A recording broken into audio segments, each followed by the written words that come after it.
Welcome to PCMC, Black Lives Matter, to all the essential employees. Thank you. I'm Mike Bongiorno. I'm here today, it's been a while. I'm joined by Nadia Kader. Hi, Mike. How are you? Good. How are you doing? Fantastic. I'm glad that you have a nice mic. Yeah, it's beautiful. I gotta be honest, I forgot what it was already because I just did a massive Amazon order. I was just like, I deserve things. Yeah. And it came just in time for the podcast, and I sound good. Right. You do. Sometimes Zoom, we're of course doing this through Zoom, because that's the way of the world. But sometimes through Zoom, it could sound very bad if it's on the mic that just comes with someone's computer. Oh, yeah. I learned something about that recently. It's because in most laptops, the mic is on the bottom. So towards facing the user. So it actually picks up all the noise around you. And that's why I wanted to get a mic. Because it'll hear all like rustling or if you're moving your hands because it's at the bottom of the laptop. That seems like a weird place to put it. Yeah, it does. Doesn't seem like a good idea. No. Maybe it just doesn't fit by the camera. I don't know. I feel like we'd have to like call a laptop company or something. Yeah. Doesn't make sense, but no, it doesn't. Kind of where we are. Like your mic and your camera on your laptop is going to suck, so you have to invest. Yeah, absolutely. So you had an interesting question that you asked me off the air, and I said, let's talk about it on the air. Yeah.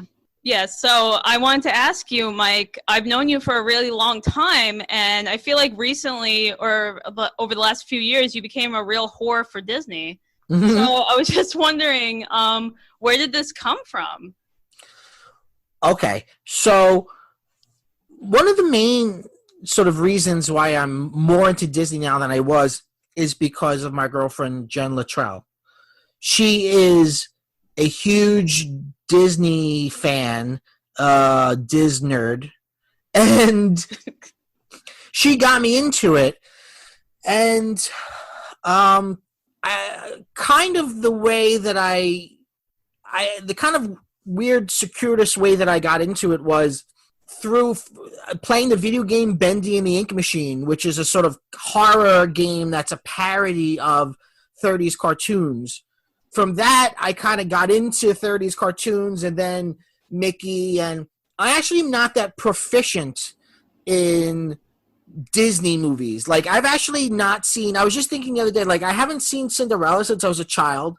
I haven't seen Sleeping Beauty since I was a child. I've never seen Mulan. I've never seen Pocahontas.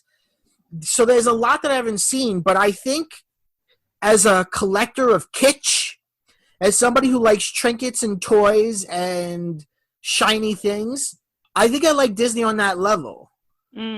Like almost like the way Hello Kitty fans don't really care about there being a narrative. It's just the Hello Kitty and her friends. Like, it's just the iconography of it. I love that. Like, just the image of Mickey Mouse, I love. Yeah. And I love all the junk and stuff. I love all of that. So it's actually something that I'm more getting into. Okay. Yeah. I mean, I can see that you were always a collector. I think it's interesting that you bring up Hello Kitty because Hello Kitty didn't even have a narrative when she was created. It was just like, it was literally a brand, right? It was just a cute thing to put on random stuff. Right. And Hello Kitty is not her name. Yeah. Her name is, in the narrative, her name is Kitty White. But who the fuck knows that? No one knows that. Right. It doesn't matter. Just like Mickey. Like, think about Mickey. Can you really describe Mickey? He's got a high-pitched voice, right? Yeah. And that's it in terms of everything other than the way he looks. He's got the round ears, which, by the way, don't look like, I don't know, how is that a mouse? Mouse don't have perfectly round ears. It doesn't even make sort of, it doesn't even resemble, it's not even an index towards a real mouse. No. I mean, mice also don't wear yellow shoes and have a pet dog, but... Right, exactly. No, you're right. If you think about Mickey doesn't really quite have a personality type. He kind of just is molded to whatever they put him in, right? You could just project onto him whatever you want. Yeah. Right. That's why I think it's brilliant that in the parks, they don't talk, the characters. I mean, now more they do because they have the technology, but the walk-around characters, you don't need to hear them talk. It just, that's what Mickey looks like. Yeah, exactly. It's just, there he is. So, and I guess another answer is the further I get from grad school, the more my taste acclimates more to pop culture and what other people in the world actually like. Mm-hmm. Whereas, like, when I was deep into grad school, it was only, independent cinema, foreign cinema, the most antiquated of text, the most esoteric of reads. It was a sort of badge of honor of, I know so much about movies and stuff. I am so smart. And now, as I have sort of moved away from the cult and are back into the real world, I like some of the other things that people like. Okay, yeah. I could see that. Yeah, but I still like the shit I always liked. Like, I love having you on because you're a real horror hound. The weirdest thing is I never would have thought of myself as a horror hound until some people were just like, now you watch horror a lot. You do. You're the only person I know that has a subscription to Shudder. This is true. Okay. You're the only person I know. You watch a lot of horror, and I love that. I mean, that definitely didn't come from grad school, but yeah, I do love horror. It's for the longest time, actually, I think part of the reason why I didn't think of myself as, you say, a horror hound was because I don't like gore. So I won't watch it. But I'll watch other scary things, and I'll watch campy things, and I'll watch short films, I'll watch long films, I'll watch horror shows. Yeah. And then finally kind of piece together, no, it's just a certain type of horror I really don't like. Which is the sort of gory stuff? I don't like torture porn, and I don't like stuff that's too gory. If it looks too real, I kind of like, I'm not a fan. Okay. But if it's something like kind of cheesy, I'm for it. The last film we saw together was Midsummer. Yeah, but that was it was more atmospheric than like real gore. Ari Aster, I think, is a really good filmmaker. Yeah, definitely. I prefer Hereditary. That movie scared the crap out of me. Right, we also saw that together. We did. Right. That was he really knows how to like make you scared before anything even happens. Right. There ends up being a little bit of gore, but it's not all about the gore. It's a slow burn up until you get to that gore. And that's like the apprehensive, like what's going to happen, right? Like it hits at your anxiety, whereas like the gore and the gruesomeness kind of hits a different type of horror or a different fear.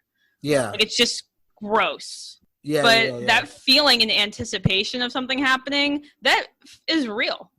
When you feel that more than you see someone like explode in front of you or get stabbed, Right. So it taps into the everyday. Right, you're right. All right, we'll talk more about this stuff in the chill sesh. Mm-hmm. As for now, I think we should turn to the news. Ready for some news? Yeah, please, hit me with some news. Michael Keaton is going to return to the role of Batman. He is slated to play an older Batman in the new Flashpoint movie. Flashpoint, if you're not aware, is a Flash storyline, and they actually just did it on TV, but now they're doing it in the movies, and basically it's about a multiverse. So with that, you can open up a bunch of different things. Like, obviously, it's Ezra Miller who played the Flash in Justice League. So obviously in that little world, Ben Affleck is Batman. But because you've got a multiverse, he could enter a universe where you have Michael Keaton as Bruce Wayne. And they're saying that this is just the first project, and after this, if it's successful, it'll lead to other movies where he's Batman, maybe a Batman Beyond movie. I mean, a Batman Beyond movie would be great. That was a really interesting premise with like old Batman mentoring a new Batman in the future. Yeah. That is really interesting. So in this case, if Michael Keaton is going to be older Batman, does this mean that Jack Nicholson is still like the Joker? Well, that series made a fatal error where they always killed their villains. So Joker definitively dies at the end of the first Batman movie. But I mean, it would be implied that that was the Joker of that world. Yeah. If he's entering the Tim Burton verse in his multiverse jumping. I think that would be something interesting to explore too, like the psychology of that Batman. Like his greatest nemesis was killed. So that means someone else came along? Does he feel guilt around it? Like where can you go with that? I'm not saying they're gonna do that, but that's something just to think about. It is weird thinking about how much the Joker is part of Batman's story. In that version of Batman, he only, fought the Joker a few times and then defeated him. Whereas in most Batman narratives, it's this, this long, never-ending struggle between the two. Yeah. I mean, is Batman still Batman without the Joker? Yeah. What do you think of Michael Keaton as Batman? So I'm gonna I've never watched the movie. That's okay. I think Michael Keaton is a great actor. That around that time he was doing like stupid comedies like Mr. Mom and stuff like that. So it's interesting to see the studio take a chance on him. And we've already seen Michael Keaton for decades, right? I'm remembering the last thing I saw him in was Birdman. Right. So I kind of just see him as like if he could do like if maybe he's going to channel like a Birdman kind of thing. Well, Birdman is almost kind of like there's definitely a reference there and a sort of meta, text there referring to Batman. Yeah, I mean, that was like his whole shtick. But I liked it for that. I like superheroes that kind of sort of superhero stories, that are about superheroes themselves. Mm-hmm. I think he could be really good. The way I always saw it was, I think Christian Bale is the best Batman, but I think Michael Keaton is the best Bruce Wayne. Because Christian Bale, in the Christian Bale films, there really isn't a Bruce Wayne. Bruce Wayne is really just a put-on. It's just a sort of smarmy, sneering kind of facade that he wears in public so people don't guess that he's Batman. Whereas in the Michael Keaton films, Bruce Wayne does exist as a person. So that's sort of the way that I see it. So I'm excited to see him play Batman again. I mean, why the hell not? I mean, he can't be as bad as Ben Affleck, right? So, you know what? I thought Affleck was okay. He was all right. Yeah, I mean, he's okay. I gotta be honest though. It's when you see an actor and you just know them for specific roles and you just can't divorce them from that. I can't divorce Ben Affleck from Ben Affleck roles. That's true. And it's just weird to see him as like a hero. Right. When you see him as Rudy from Reindeer Games. Yeah, that's it. His name in that movie is Rudy. And it's called Reindeer Games. Oh, that's a real movie. Well, okay, so speaking of Batman, Joel Schumacher passed away. He directed the third and fourth Batman and Robin, and Batman Forever. No, the other way around. It was Batman Forever and Batman and Robin, which most Batman fans don't like, but he actually did a lot of other things besides Batman. He was 80, so he lived a life. I'm looking up his filmography now. I guess the last substantial film he made was The Number 23, which was that horror movie with Jim Carrey. I've seen that. He did the 2004 Phantom of the Opera film. He did Phone Booth, which I think is a great movie. Didn't see it. Floorless, which is probably problematic now, but that was a good movie. That's where in Floorless, Philip Seymour Hoffman plays a drag queen who lives next to Robert De Niro, who's like a retired cop, and they don't get along. I think it was based on a play. I don't remember that. When did that come out? That came out in 1999. Oh, okay. So 21 years ago. He did 8mm, A Time to Kill, which I think is a good movie. Falling Down, which is not a great movie. To be honest with you, I've actually not seen Falling Down, but I've heard its reputation of being really problematic.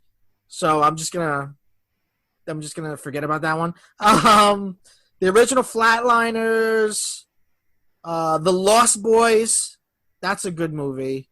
St. Elmo's Fire. And then he wrote movies too. He wrote Flawless. He wrote St. Elmo's Fire. He wrote the screenplay for The Wiz. He wrote Car Wash from 1967. He did a lot of stuff in... A lot of varied stuff. Yeah, he really bounced around. That's interesting. Because I think when we think of Joel Schumacher, we just think of those Batman movies that people aren't huge fans of. Right. I remember Batman and Robin a lot because I think it used to play on cable a lot. Yeah, it did. Yeah, I remember watching it a lot as a kid. And it's not a good movie. It's interesting. I think, I mean, it was very out there, but I think that was sort of like intentional, and it just went over people's heads. They kind of took it seriously. Right. I think even back then in the 90s, people were beginning to take superhero narratives seriously. And I think Joel Schumacher came at it from, well, isn't this ridiculous? Let's be campy and let's be almost like the Adam West TV show and just revel in how silly this is. And I think people didn't want that. Yeah, I could see that, but I could also see that I don't think people got it.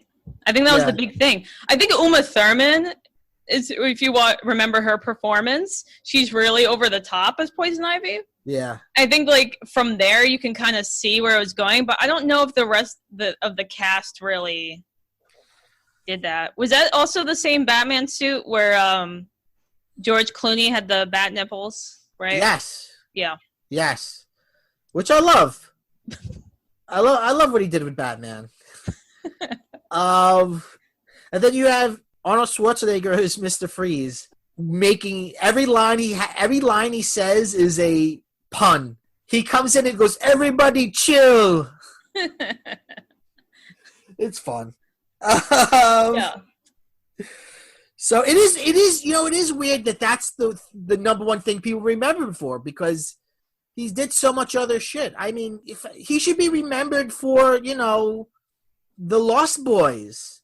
I think that's a pretty awesome movie. No, you have a point.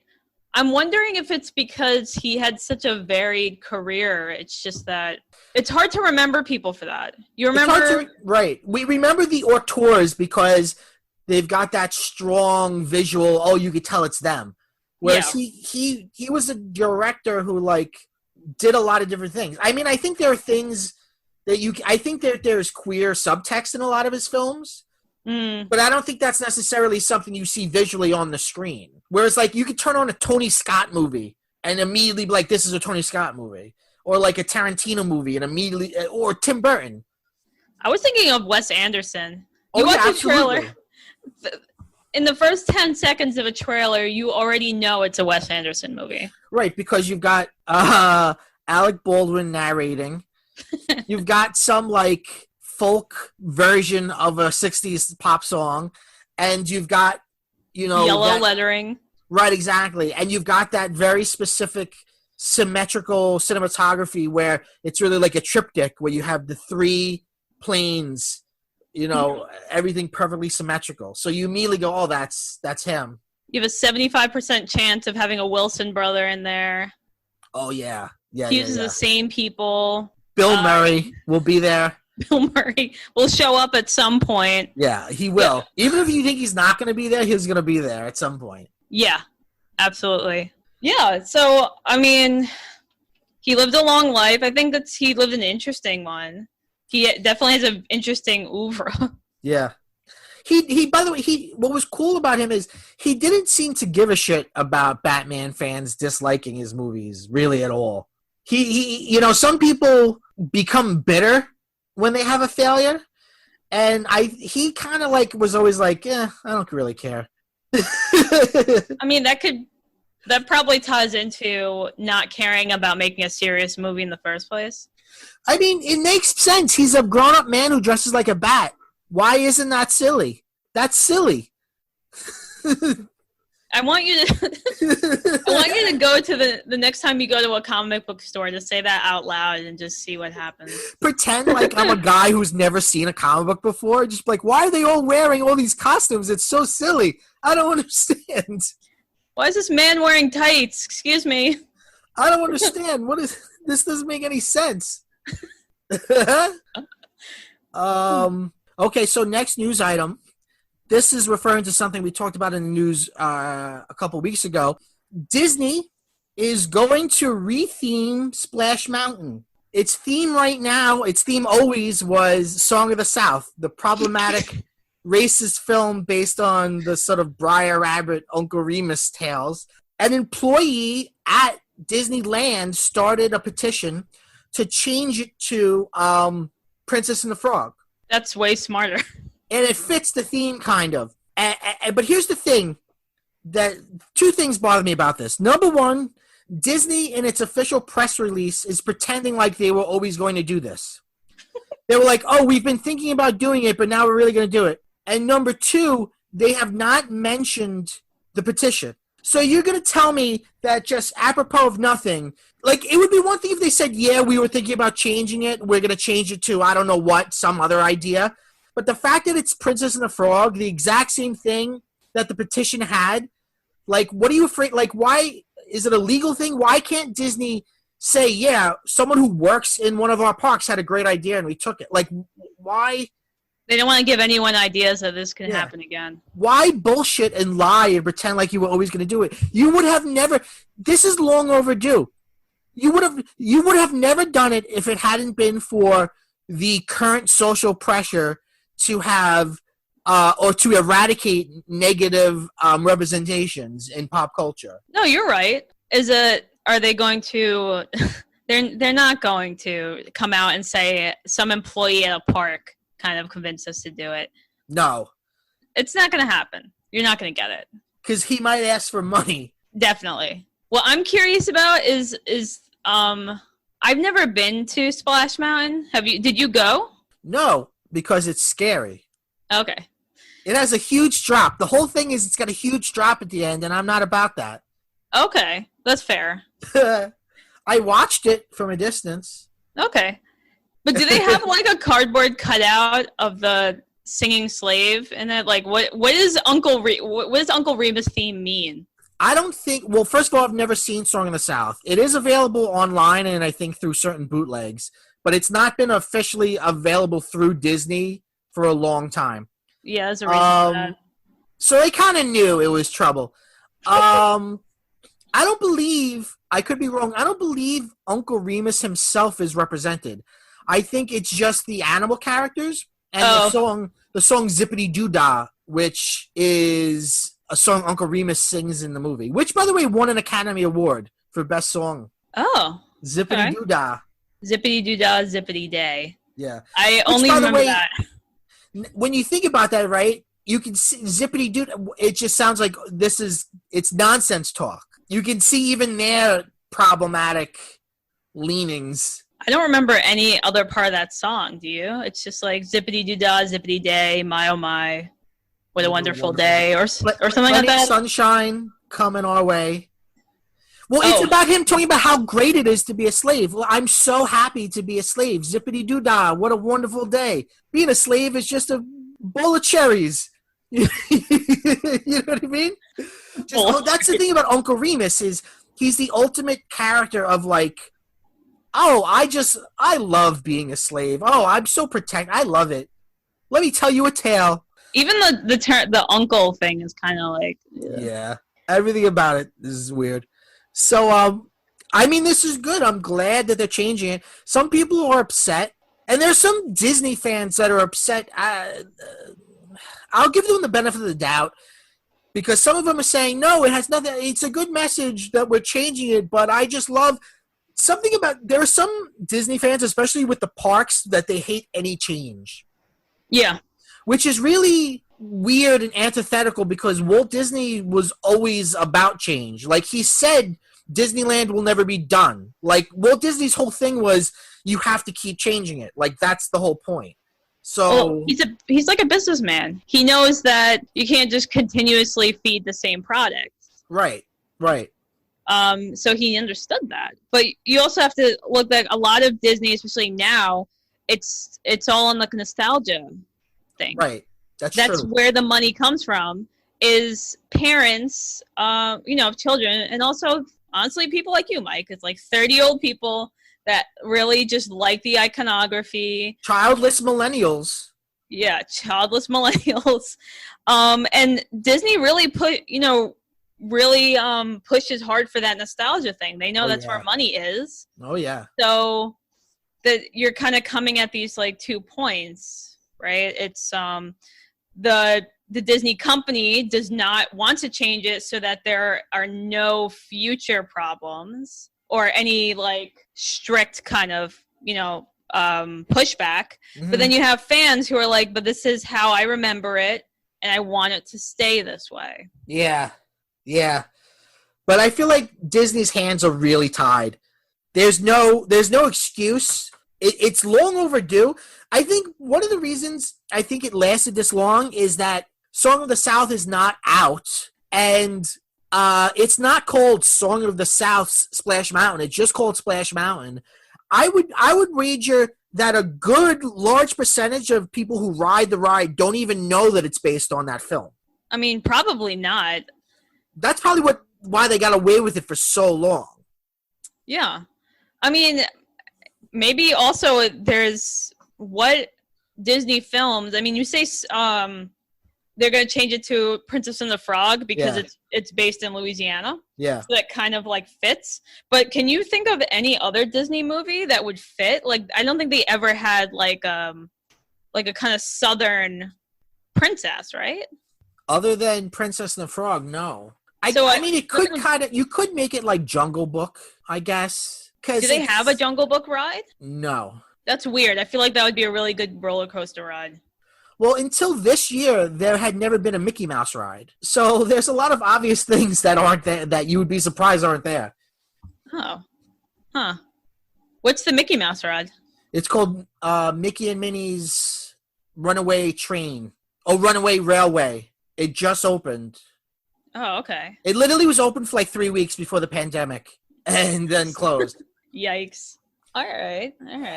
All right. So our next news story, I'm actually going to read to you because it's I can't sort of boil it down to something simple. Okay.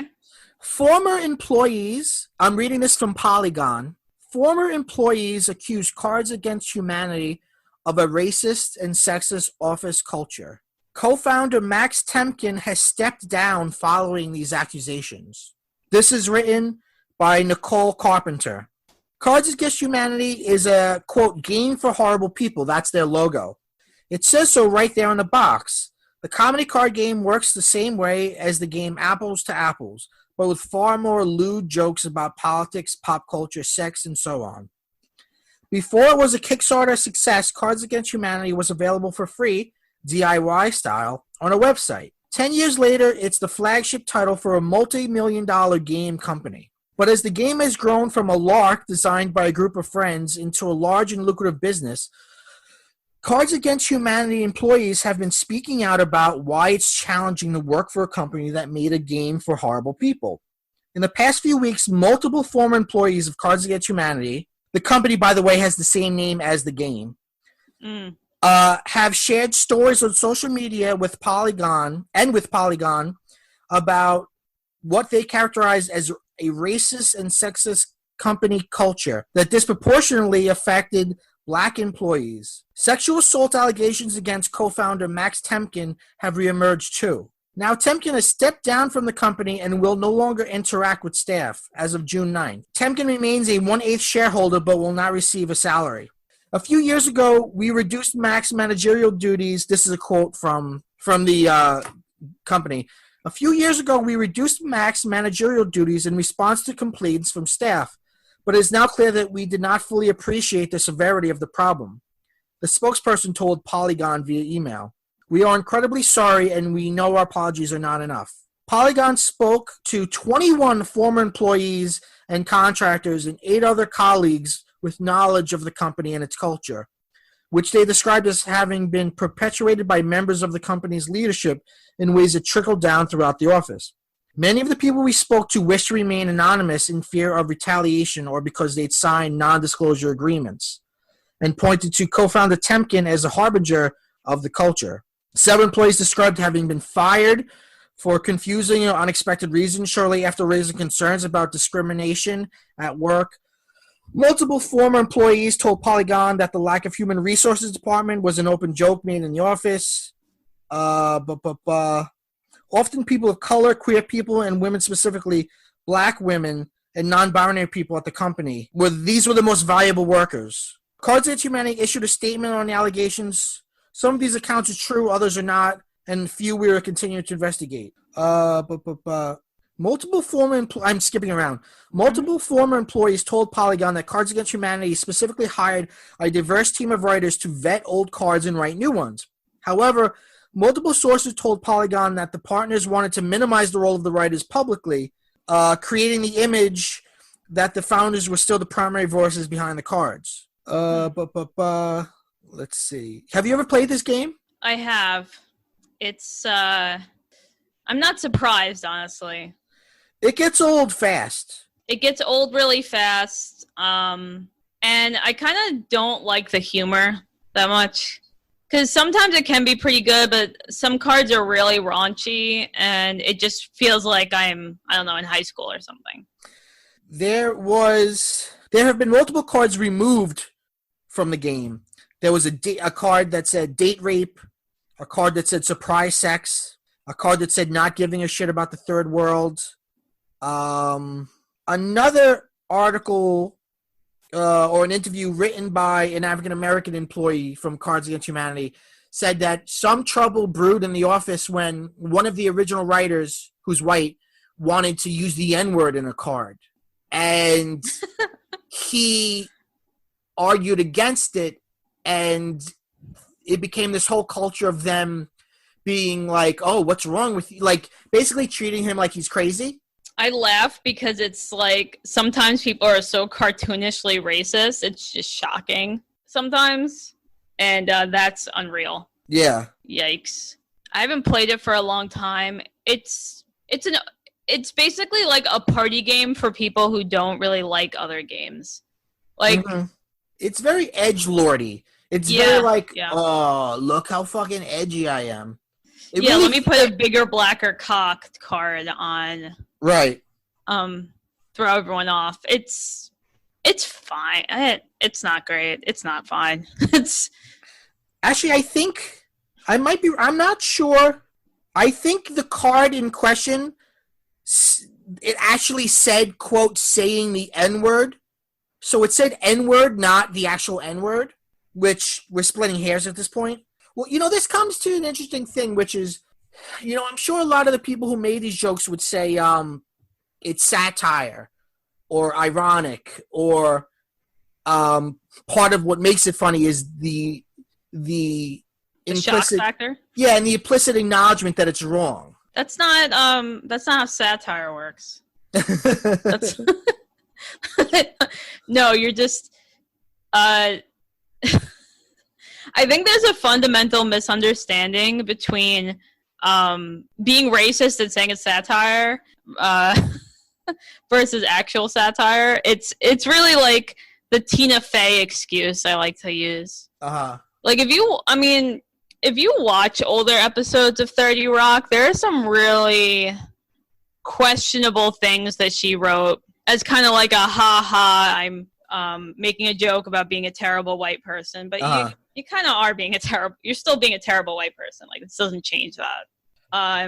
Like, recently that was in the news when they pulled a lot of episodes from television shows for having, episodes where people are in blackface. And I remember distinctly the sketch that they used in 30 Rock, which was they were making like an Amos and Andy parody. Yes. And like the running joke was just Tracy Morgan was offended by John Hamm playing a black caricature. Right. And Tracy Morgan was articulate and brilliant, and he was like, please, sir, you are debasing the both of us. I don't know. See, in a case like that, I could see it being... I could understand someone being hurt by that, but I could also see the joke there. But it's not that clever. I mean, we are splitting hairs. It's... Right. It really... Just showing up and saying something... Oh, look, haha, this is racist. What else are you doing? But that sketch was supposed to be, like, from the 50s. It was black and white. It's in color. You sure? I thought that sketch particularly was black and white. That's one of the live episodes. That's one of the live episodes, yeah. It's like, it's one of the episodes, I forget which one came first, but it's Kenneth is telling stories about old TV shows, and they're even, like, on the Honeymooner set for some reason. Yeah. I imagine what Tina Fey would say is, we're talking about how racist TV used to be. But it is splitting hairs. I don't know. It's kind of just... She's okay with them removing some of those episodes, though. I'm looking up... I looked this up in Vulture. Here's a quote from her. As we strive to do the work and do better in regards to race in America, we believe that these episodes featuring actors in race-changing makeup are best taken out of circulation. So she's fine with them getting rid of it. I mean, because she's reading the room. Right. Because there are a lot of instances where people kind of fight these kind of decisions. And I think Tina Fey is kind of acknowledging that, like, you know, this, at the time, I guess no one made a big deal about it, but now maybe this isn't in the best taste. And that's really the best way to go about it, is just acknowledging that, okay, maybe this isn't great anymore. Well, sorry, go ahead. I was going to ask you, maybe we were going to ask each other the same question. What do you do with this? Do you get rid of it forever? My answer would be, don't, but put a warning on it, put a trigger warning on it, put context on it. Even Song of the South, like Song of the South, I've never seen it. Put it on Disney Plus. Be not in the kids section so kids can't get it. Have it be just a text that an adult can see, and have it start with, you know, a warning or a thing that says this was made in this is fucked up. What you're looking at is, you know, an emblem of not trying to forgive it for what it is, but just not erase it. Just be like, wow, this is fucked up. Here you go. This is it. Look at it. Yeah, I completely agree with you. I think that just taking things out of circulation and just hiding and pretending that it didn't exist is still kind of a problem. We need to look at our past and acknowledge that we're moving forward and that this was a very different context. I think that makes things more interesting, and it really makes people think about how we take things now and how things are changing. By taking out that context, we're forgetting what things used to be. And that's what you don't learn when you forget. You learn moving forward and reflecting, right? Yeah. So if I'm not mistaken, years ago, Warner Brothers put out some Looney Tunes DVDs. Yes. And there were a few of them that were really, like, you know, really racist. Japanese stereotypes during World War II films. And correct me if I'm wrong about this, I believe they had I think they had Whoopi Goldberg. Didn't they have Whoopi Goldberg introduce the cartoon and just say, like, these were from a very different time. We think, you know, we don't think this way, stuff like that, and then it's there. Right. I think I agree with you. I think Song of the South shouldn't just be hidden out of circulation. We should be like, this is what these ideas were. Right. And this movie was popular. This movie made money. This movie won an Oscar. That's what's kind of shocking to me, is that we can just easily forget about a movie. It wasn't like just some crappy B movie. It was like, this was a very popular movie at the time. Well, look at Gone with the Wind. Now Gone with the Wind has been taken out of circulation, at least temporarily. I've never been a big fan of the film Gone with the Wind. But, I mean, it was, number 2 on the AFI list for years. I mean, it's often considered one of the best American movies. Can we really just get rid of it?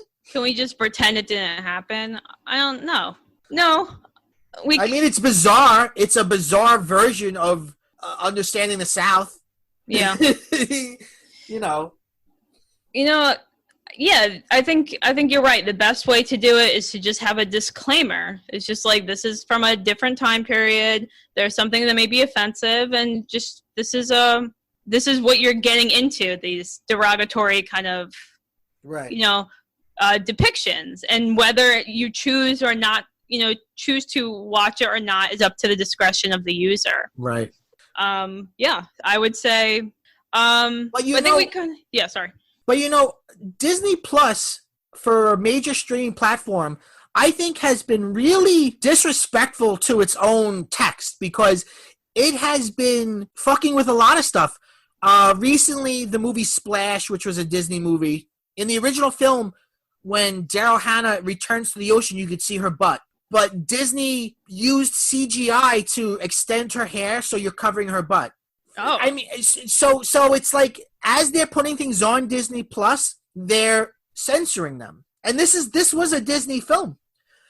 And as of right now, we're recording this on the 3rd of July. This weekend, the filmed version of Hamilton comes on Disney Plus. It's not a movie, but it's the show Hamilton filmed, which a lot of people are excited about. And Lin-Manuel Miranda said that he had to change some dialogue. Disney, I think they say fuck 3 times in the show, and Disney only allowed 1 because it was PG and PG-13, and they only allow 1 fuck, which is to me always the weirdest rule, because it's like, if you hear fuck once, it's okay, but if you hear it twice, you're gonna lose your mind. You'll die. That's odd. But like, Disney's a very powerful company. They can do this, and people are still going to pay for their content. Yeah. This is what they can do. I mean, you can't stop it. The thing I worry about, though, is having access to these movies elsewhere. Like, what if you want to see Splash with Daryl Hannah's butt in it? Or you want to watch a filmed version of Hamilton that says fuck 3 times? Yeah. Where do you get that if Disney owns it? Exactly. And will this extend to the other things that are now in Disney's library? Are they going to go through 20th Century Fox movies and censor them? That's a good question. Or is it just anything with the name Disney on it? But it shows how it shows how tastes change, because Splash was a Disney movie, and they allowed the butt then. See, I haven't watched Splash in a long time. Does it actually have the Walt Disney Company logo on it? Like when it starts off in the credits and stuff? I don't think I've ever seen Splash, but let me see if I can look that up. I've only seen Splash on cable, so I don't remember Daryl Hannah's butt. That might have also been censored for cable. I mean, this isn't new. Cable has been censoring television and movies for a very long time. But that comes back to what I say is just the access. When you limit all other forms of access to the content, that is a form of control. Like, you can't just go to Blockbuster and pick up Splash to see Daryl Hannah's butt. Right. It's Disney Plus or bust. Right. We don't own any of these things anymore. Yeah, it kind of freaks me out in a way. There's so much content, it's hard to own things. And I'm pretty sure they're getting to a point where they're slowing down DVD production anyway. No, I don't think it was Disney. I'm sorry. I don't think it was Disney official. I think it might have been Touchstone. Oh, yeah. Yeah, because it's a Disney subsidiary. Yeah, didn't they create or buy Touchstone so that they can have movies that are a little risque? Yeah, that's true. So they wouldn't have the Disney. So then fucking let it. Ugh. So, here, what I ask you about, because I don't have Disney Plus, I haven't seen it. Is Disney Plus marketed specifically for families and for children, or is it just they have all types of content, like Netflix or Hulu? They don't have all types of content. As of now, they have Disney movies, Star Wars movies, and Marvel movies. So I think it is aimed at families. I mean, if they want to compete with the big ones, they're eventually, that has to be the plan at some point, is that they just branch out and just have all different types, right? Yeah. because you can't, being niche, it's probably not going to be a thing much longer soon. Or have like, they have on it like the Marvel folder, or like the, you know, like they have these different like sessions. Have there be like a Touchstone folder. You know what I mean? So at least there's some. Or a rating system. Yeah. Or maybe just even a category. The category would be butts.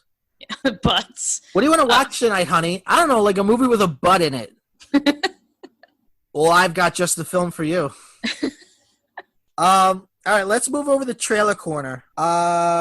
Let's start with the trailer for Respect. Okay. RESPECT.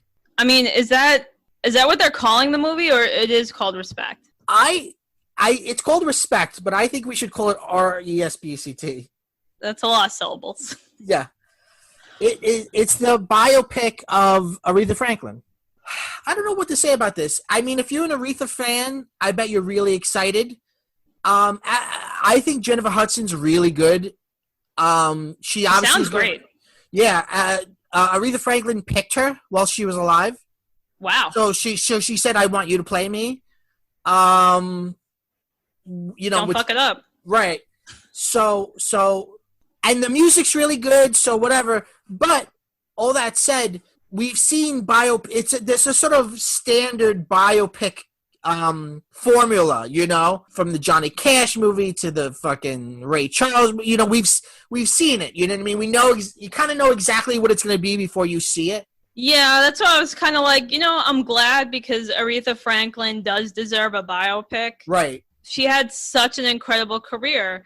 But again, the biopic has the same, it just seems to have, just from this, you know, like 2-minute trailer, just the same bumps that we've seen, right? Sort of she's doing poorly.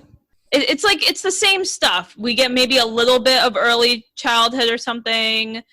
We see her as an adult doing poorly. Yeah. Someone tells her that maybe she needs to either give up or find her dream or whatever. Yeah. And then she gets famous, has a love interest. Maybe that love interest leaves that part, then comes together. And then maybe there's like a big drug finale. problem. Drug problem, alcohol problem. Some problem. I feel like it's the same stuff over and over again. Because life's not that interesting. You know, I actually really liked Rocket Man because they made it like a regular musical, where the type of musical where characters break out into song within the narrative. Okay. And it had so it was really playful. It wasn't the straightforward, boring Elton John biopic. I don't know if they're going to do something like that with this movie. Doesn't seem like it. It might seem like it's very into the, you know, studio session, live show, stuff like that. But so is Rocket Man a biopic, or is it like a musical drama film? It's a biopic. I mean, it's about Elton John's life, but they break out into songs. Okay. And they're his songs, but like you know, he's, you know, he'll Does it like fit into the narrative though? Does someone named Benny talk about a plane or something, and then he just starts singing Benny and the Jets? No, but like, you know, he'll meet somebody that he has an attraction to, and he'll sing Tiny Dancer. You know what I mean? Or like when he's in his drug phase, because of course he's got the drug phase. You know, he's singing Rocket Man, as we see all these images of him like floating and, you know, in a drug haze. Floating in a drug haze? You know, I think biopics are part of a larger genre that I would call Oscar films. Yeah. They're they have a sheen to them. They have a pristine sort of glossiness. And you could see that in this trailer. Like, it looks just beautiful. Like, everything's perfect. Even the ugliness is perfect. Yeah, they need, like, this is going to be our Oscar nom this year. Film. Marc Maron is in it. And I have nothing against Marc Maron. I actually like him. I like his podcast. But when I saw him in the trailer, I was like, wow, he's really doing it. He's really just in movies now. Marc Maron's in movies now. I thought the exact same thing when I saw this trailer. I'm like, well, I guess Marc Maron's just doing other things now. Yeah. He's trying not to be Marc Maron. Yeah. For somebody who got famous being himself so much, he's now like Glow was, I guess, the first thing, right? But even then, he's very Marc Maron-ish, except just like a little sleazier. Yeah. Really, it's not like manic. Yeah. It's not much of a stretch, and this just that one scene that you see in the trailer, it just seems like he's kind of doing the same thing. Right. Yeah. He's sleazy. He's kind of sleazy. You just brought up another point that I forgot about, is that there's always like some shitty executive guy in these biopics that like don't believe in you or treat you like crap, and you have to prove them wrong. Right. And if you're black, they're going to be racist towards you. And if you're Jewish, they're going to be anti-Semitic towards you. If you're a woman, they're going to be like super macho and shitty to you. It's the same shit every time. In the Queen movie, it's Mike Myers for no other reason than to reference the scene in Wayne's World where they sing Bohemian Rhapsody. That's because he plays the executive who's against them, and he says something like, you're never going to see kids riding around in a car listening to this, which is like, that's the scene from Wayne's World. And it's like, this is the only reason you're here. This is it, buddy. This is it. I'm so tired of meta commentary. I think I'm over it. We're done. This is a new decade. Meta commentary was so 2000s. It's 2020 now. Oh, come on. Dan Harmon's got to still eat and live. Let's talk about the trailer for Unsolved Mysteries, the reboot coming to Netflix today. Actually, no, 2 days ago, I think it came on Netflix. It came out 2 days ago because my sister already texted me about it. I have not watched it. I'm going to watch it very, very soon, maybe right after this. Yeah. So I loved Unsolved Mysteries as a kid. That was our half day or sick day show. My sister and I would come home at 1 o'clock. Yeah. Find whatever crappy cable station that's showing repeats of Unsolved Mysteries and just watch it for hours. It's kind of cheesy. It's just about people's real life stories about dealing with the supernatural, or the UFO-y. Right. Sometimes it's just about a disappearance or a murder, which is okay, but then they will have episodes about there's an episode in this new season that's about an alien abduction. Is that the famous story about the interracial couple on the highway? I don't know. I'm not sure what it is. I can't remember their names, but basically it's one of the most famous abduction stories because they were both taken. They disappeared and they came back, and it's just one of those stories that are well, why would they lie? They didn't gain anything from lying. Right. It's just what's the point? So with thinking about watching the trailer, what I found interesting is that it does hit on what Unsolved Mysteries was, which was these interviews with people, and then live action or reenactments. Thank you. Sorry. So yes, reenactments of what they're saying. Whether or not their story is true, we don't know. But and the trailer was just all about people talking, and you don't really know quite what different stories they're telling. Right. It's always just I couldn't believe this was happening, or this case should have never been closed, and stuff like that. It looks slicker than the original. Yeah, they had way more money. They have Netflix money. And in some ways less cheesy. Yeah. But it's interesting, in the trailer it says from the original producers of Unsolved Mysteries and the producers of Stranger Things, which is interesting because I don't know if they just mean Netflix in general or it's the actual producers of Stranger Things. Because if it is, that itself is interesting. Yeah. Because Unsolved Mystery, the sort of the joke of it is that it's scary. And the music it's one of the most disturbing themes. They play the music in the trailer and it still makes my spine tingle. Yeah, it's eerie. You're what you're in to be creeped out. Yeah. Right. Yeah. What I thought was interesting was Unsolved Mysteries was originally about finding missing people, solving murders, and then it just kind of expanded out into being about other people's stories. I specifically remember the Robert Stack host. Yeah. We don't really see a host in this trailer. No, I wonder if there is one or not. I don't know not if we be. need one. It's interesting. The original show is such a it's such a like antecedent of what we have now in terms of like all the true crime documentaries that are so popular. You know, it's almost like going back to like one of the things that started it and being like, hey, we were there first with the true crime and the creepiness. I mean, can they do it better? Because these true crime docuseries, like, you have multiple episodes dedicated to all aspects of whatever crime was committed, right? Yeah. So, and with Unsolved Mysteries, you're not really going to get that. You're going to get maybe a 45 to 50-minute episode, which usually covers, from, if we're using the original format, multiple stories. Yeah. So, yeah. How different is this going to be? That's a good point, because you can't really go that deep into it. Yeah. By the way, people talk about Making a Murderer, and now everyone talks about Tiger King. I still think The Keepers is by far the most crazy, fucked up, sad, insane documentary that they've done. And I feel like people don't talk about The Keepers enough. Yeah, I think that was done the best, and it was really harrowing. Yeah. Like what was it, like 7 episode? Right. It begins with like the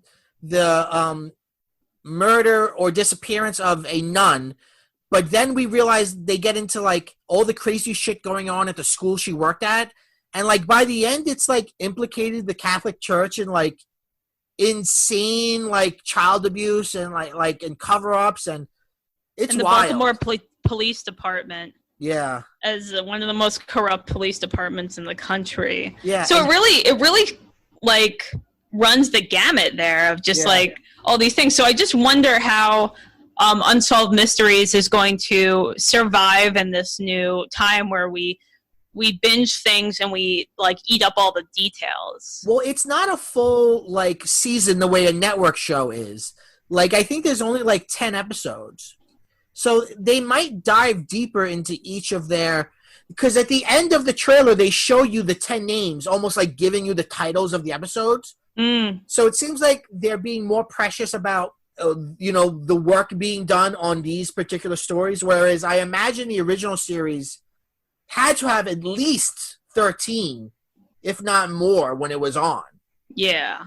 So the third trailer we watched is for a new DC animated film, Superman: Man of Tomorrow. Yeah. So it seems to show a younger Clark Kent when he's just working at the Daily Planet.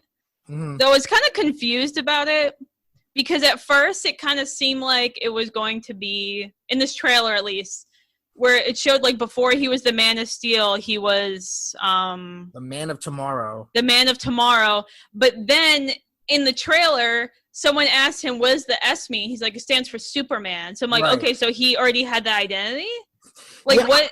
I'm not sure what it means when they say, like, I know that was another, nickname that the comics had for him, Man of Tomorrow. So I'm not exactly sure what they're getting at with this movie. It seems like they're doing his whole life. Which we've seen a lot. So much. We've seen this so many times. What's going to be different about it other than the voice cast and the design? I like the design of the characters. Yeah, it's got a sort of... It kind of doesn't mean anything nowadays to say anime style, but it's kind of got that thin line kind of anime style. I guess one of the things that always changes when you retell the Superman story is who's the first villain he fights. And it seems like in this he fights Lobo. That was the one interesting thing. I was like, that was cool. Yeah. I was like, okay. And Martian Manhunter is there for some reason. Yeah. So I guess they're doing, like, it's a little different. It doesn't seem like, I don't remember seeing Lex Luthor in the trailer.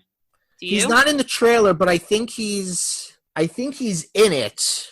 But I don't think he's the main, like, villain.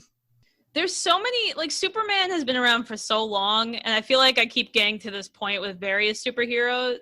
Like, we keep seeing the origin story over and over again. I don't get it. I don't get why this was made. I think even with someone who has never watched a superhero content, if you ask them like who Superman is, they'll tell you. They know who Superman is. Right. They might even know he was Clark Kent. Like, why don't you give us something different? Yeah. What if Superman gives up being Superman? What if we watch a show about him struggling with that? What if we watch maybe there's a interdimensional rift and a bunch of these creatures that are impervious to Superman's powers are coming in. Superman has to learn how to fight people a different way. I don't know. Yeah. Do something that we've never seen before. Please.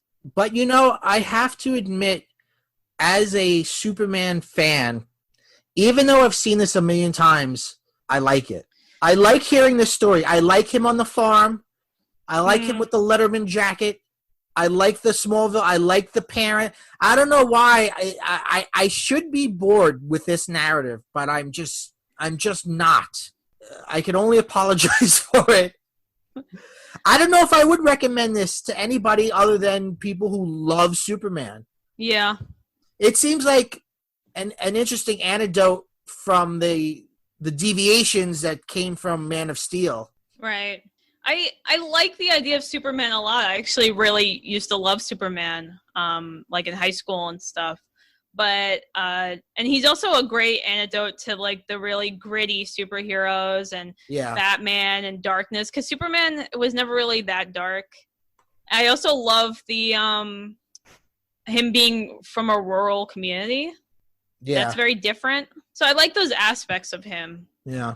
So I mean, I might give this a chance. I'm not going to go out of my way to watch it. No, it's got to be put in front of me, and I've got to have time. It's going to be like, I have an hour and a half to kill. Let me watch this Superman origin story. Yeah. Yeah, let's see slight variations in this one. It doesn't seem like there's really, like, much different, because he's, like, a high schooler. He's figuring out his identity. Then he meets Lobo. He works at the Daily Planet. Right. And then he becomes Superman. So there's like one scene where we see him in like a proto costume. That was cool. That seemed like, okay, is this kind of like a year one kind of thing that they're doing? But then you see him as Superman for the rest of the trailer, as you said. So I don't know what the hell. It kind of reminded me of Smallville a little bit. Like, if anyone remembers Smallville, you watch 10 seasons of the show waiting for him to be Superman. And he kind of hints at it at the very last episode. Yeah. And I'm like, I wouldn't mind a Clark Kent series, really. Like, that would be interesting. But it just seems like he's kind of treading the same grounds with slight variations, like you said. Yeah. All right. Let's take a break, and we'll come back with a chill session.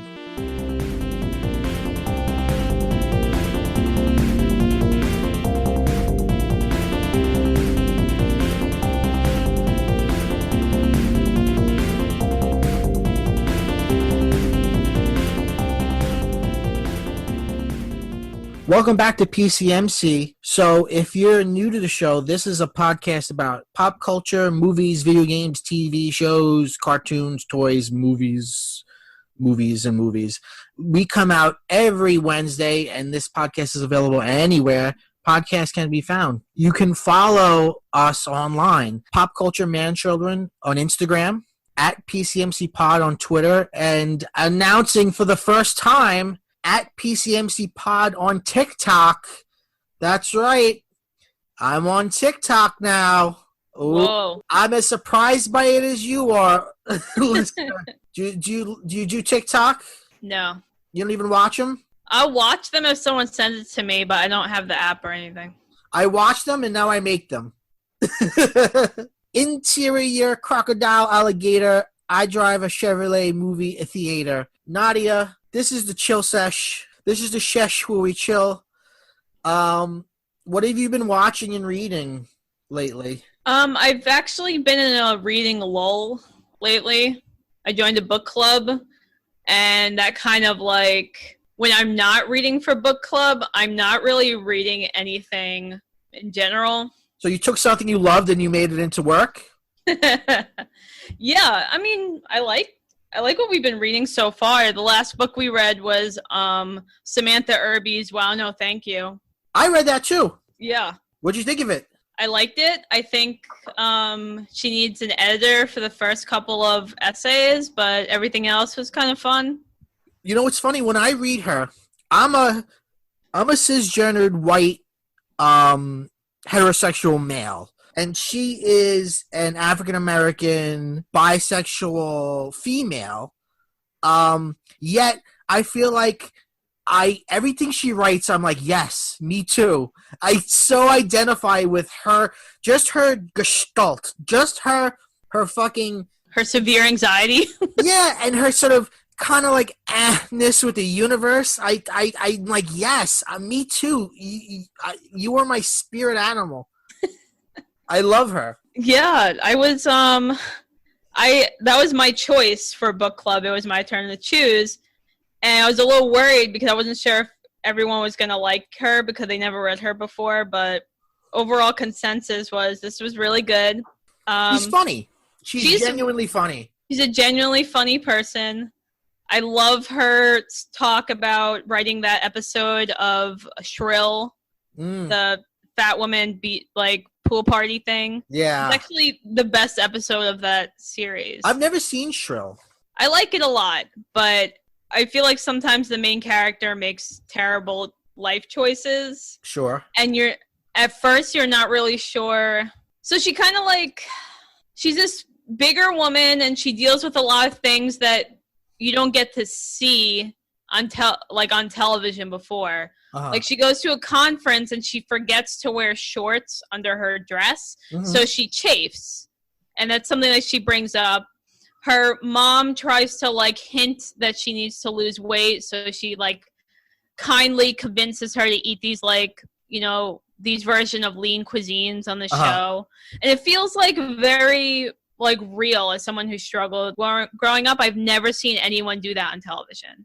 Oh, I really should watch it. I think you'll like it. It might be your oeuvre. It's in your thing, definitely. I'm definitely somebody who's overweight and has struggled with weight his whole life. So that's one of the things I like about Samantha Irby's writing. So I bet I would like it. Yeah, it's it was created by a different author, but Samantha Irby writes this episode that's really lovely. It's just about the main character going to a pool party, and it's advertised as a fat pool party where women just go and not feel ashamed.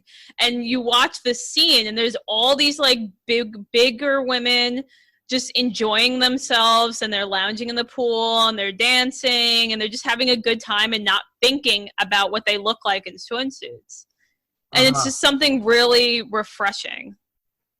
And the main character feels so wonderful because she's like, look, I'm around other fat people, and it's not a problem. I'm not the only fat person here, or no one's trying to hide themselves. And it's just really nice. Maybe I will watch that.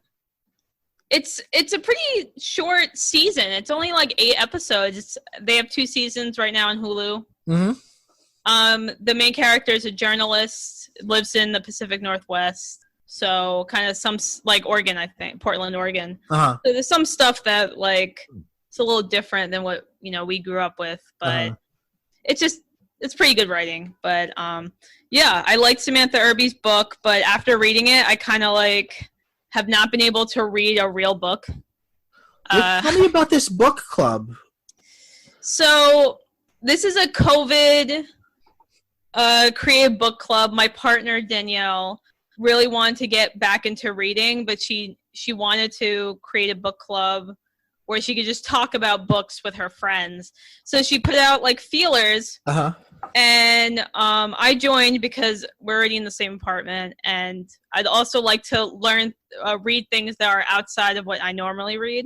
Yeah. Samantha Irby's a bad example because I chose it, but so everyone it's me, my partner Danielle, 3 of her friends, one of her friends' husbands, who we're getting to know better, and her mom, and Danielle's mom. Oh, okay. So it's been really nice. We just do it on Zoom. We meet once a month. Everyone gets a chance to pick a book. So what else have you read? We've only had 2 sessions so far. We read Danielle's picked the first book. It was called Gods of Jade and Shadow, which was a fantasy book that takes place in 1920s Mexico. Okay. About a young, I think it's like a teenage woman who finds out that her kind of abusive grandfather has the Mayan god of death trapped in his room, and she releases him. But in releasing him, she accidentally, she kind of gets cursed, where she has to help him find the rest of his body. Or she will die and he will die. So they kind of go on this adventure trying to find the rest of his pieces, because apart he's weak. That sounds really interesting. It was. We had a really good discussion about it. I really liked the idea of it. There are some things that there's some a few chapters that felt a little rushed in a way, but it was. Yeah. It's just very different because we're really different people. In this book club, we're picking different things. But that's the cool thing. I love the idea of being forced to read something you wouldn't pick, because I always pick the same kinds of books. I would love to have to read something that I wouldn't normally pick, because I'm sure it would be a good experience. Exactly. The best part about it is that you're just forcing yourself out of your comfort zone, and then you just get to talk about what you read. And sometimes when I'm reading stuff, I'm the only person I know reading it, so I'm just talking to you or my girlfriend, and it's just you guys didn't read it, so your only response is just whatever I'm saying, right? Right. So talking to a bunch of people that read it is really nice, and we have different opinions and ideas, or what do you think this meant, or how this scene worked, and it's been a good COVID experience, honestly. That's good. Yeah. What have you been reading? I'm still reading a book that I recommended a couple episodes ago. It's called Humankind: A Hopeful History. It is by Rutger Bregman, and its whole argument is that human beings are good, and that the idea that human beings are bad is false. It's very interesting. It's actually a good thing to read right now, I think, because every time I read it, I come away feeling a little bit lighter. Because his arguments are compelling. I talked about it a few episodes ago, but I'm trying to think of an example from the book that I didn't talk about before on the show. Oh, he was talking about this study where these scientists had these two rats, and they said to these students, listen, this rat is highly intelligent, and this rat's kind of a stupid rat. Okay? So we want you to have them both let them both go through the maze and see which one comes out quicker. And the one that they said was smarter always wins.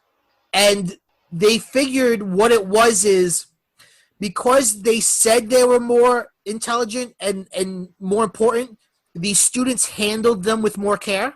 Mm-hmm. And then they did an experiment with kids in a school where the students that I think, how did they do it? Oh, they told the experiment was really on the teachers, because they told the teachers some of these students are advanced and some students aren't, even though they were all average. But the students that were said to be advanced did better because the teachers treated them better and taught them in a better way. So anyway, he uses that as a sort of microcosm. It's that's how everything works. We think that we're bad, so we're bad. But what if we all accepted the truth that we're good and we're all capable of things? And, what if your boss, instead of saying you got a 15-minute break because if you stay 1 second longer, you're in trouble, and I have to make it 15 minutes because if I didn't make it 15 minutes, you'd go out for an hour. What if your boss said, hey, I trust you to do your job. I trust you to take it seriously. Take whatever break you want. There's been some studies of that where that works, and people are more motivated, and treating people like they're not inherently bad actually makes people act better. That's an interesting idea. It's full of these, I don't know if it reaches the level of academic, because he's a little bit fast and loose with his argument. Mm. But I think it's still compelling, and I don't know, I think sometimes it's not poorly written, but I sometimes think a poorly crafted argument is still useful if it starts a discussion that then other people build on. Yeah. Like, the China study? No. It's this famous study that most vegans and vegetarians treat like gospel, because it basically says, like, in China, people who eat meat less lived longer and were healthier. Okay. And since then, we found that a lot of the data in the China study is a little bit shoddy, but it started a conversation that is good, because people will come and then challenge that and do their own study and stuff. So I think, I'm not for false arguments, but I'm for shoddy arguments. I'm for arguments where you string together disparate things. Like this guy, this book is full of information, and it's all these studies, and it's all these anecdotes, and it's all this stuff, and it's all this stuff he's throwing at you to sort of build his point, which is people are good. So it's living in the times we live in now, it's very, very good read to have. Yeah, I could see that. It's I feel like we need like writing and content, and just really consuming stuff just really needs to just come back. What are you chilling with? Like, what are you watching? Well, I just finished watching High Fidelity on Hulu, the High Fidelity series. It's really good. I'm a High Fidelity fan. I like the book, and I like the film. But I think I might like the TV version better than both the book and the film. It gender swaps the story, which this might be the best gender swap I think has ever been done, because it doesn't it's not built entirely on that there's a gender swap. That's not the only thing it's doing. Like, it does that, but then it does other things. It's got brilliant dialogue. It's got really beautiful cinematography. It's got really sharp and exciting music and a sort of slick editing style, but it's not so stylish that it sort of it outshines things like acting and story. Like, the story is still there. It's genuinely a good show despite looking so good. Zoe Kravitz I've always liked Zoe Kravitz, but she's really great in this show. I'd really recommend it. I think it's 10 episodes or 8 episodes. It's on Hulu. It's really, really interesting. And I don't know, have you ever seen the film High Fidelity? No, I've never seen it. Never read the book.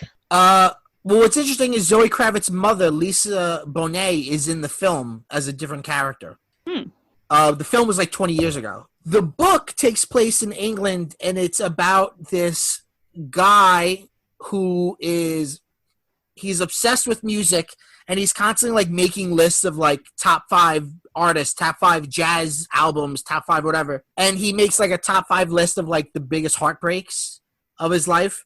And he recently had his heart broken, and he goes on this sort of journey to visit all his old girlfriends and see where it fucked up. Wow.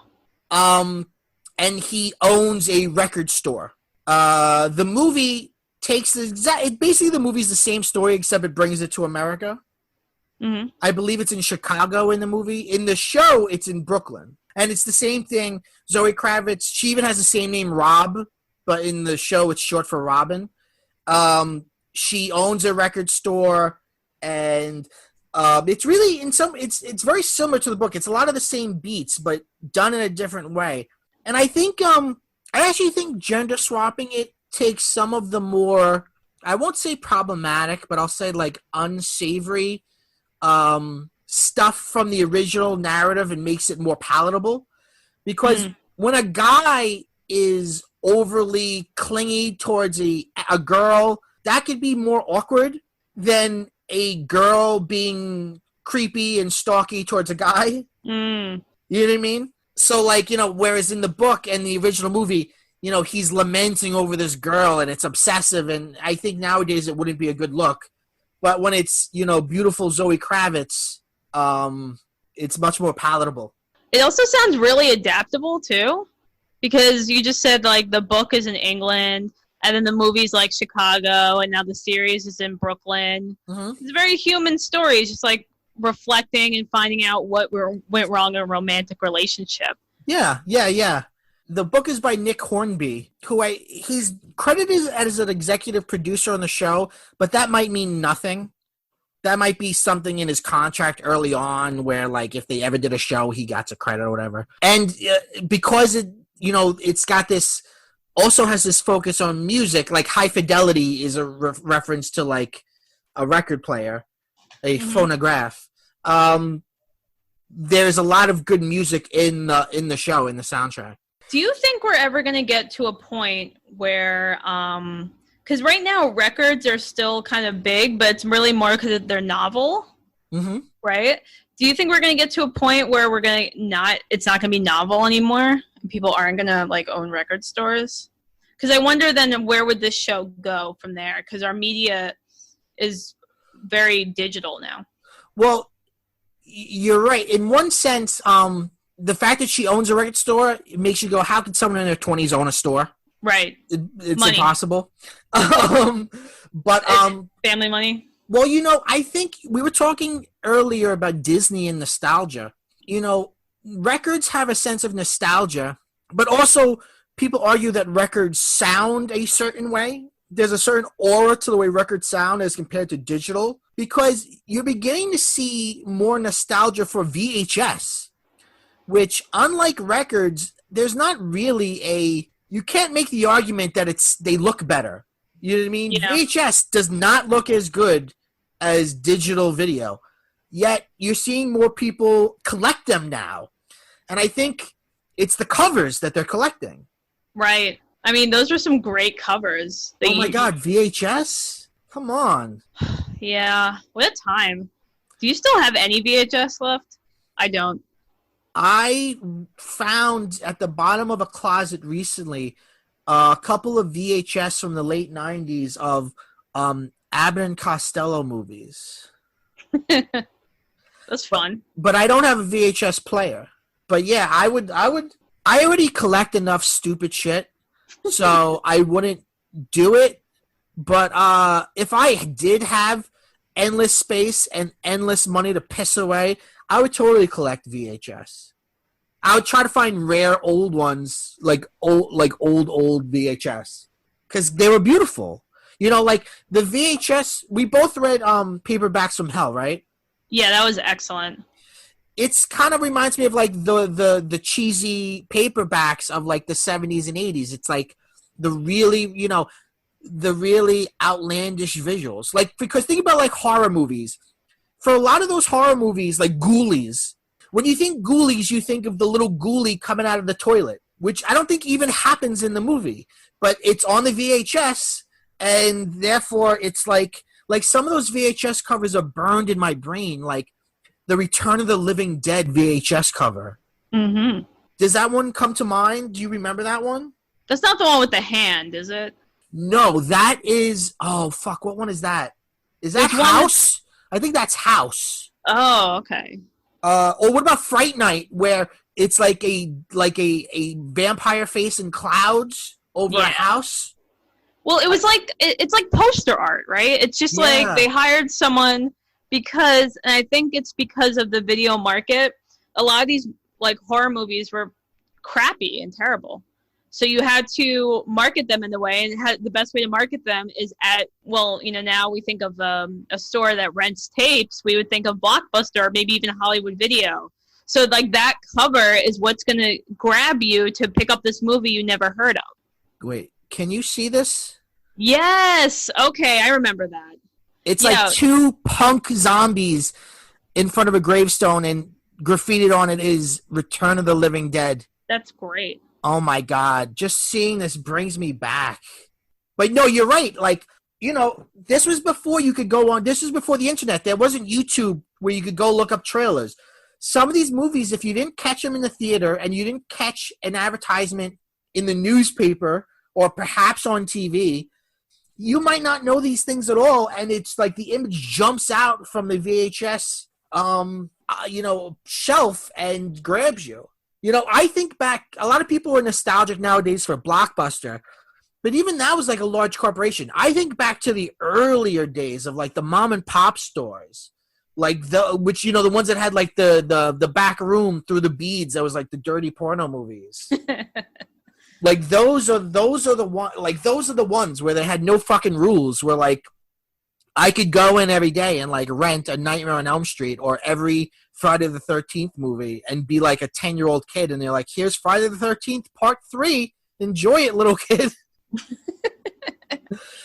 Oh man, I do miss that, and I'm sure that's been said a lot. It's just like going somewhere and like going to a place where there are like hundreds of movies all around you and just picking one, maybe based on the cover or based on what the video clerk tells you, or even what's playing on the screen.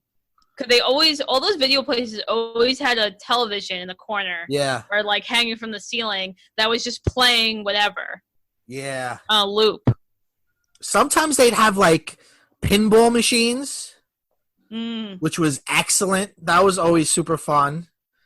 Or sometimes they'd have standees, like the cardboard cutout standees of things. Yeah. God. I miss that. Yeah. Yeah. Yeah, flipping through like Prime or Hulu or Netflix, it's not the same as walking up and down the video store. No. It's also something that, like you mentioned before, you can look up a trailer for anything. Now, I actually found someone cut and put up a trailer for a pornographic commando movie from the 80s, and they put it on YouTube. You don't see any sex, but I mean, like, this is a movie before trailers for porn existed, and someone created it and put it on YouTube, and now I know it exists. Nice. Right? But I can't imagine being in a time where you have no outside influence, really. Right. You just go there, and that's what you see.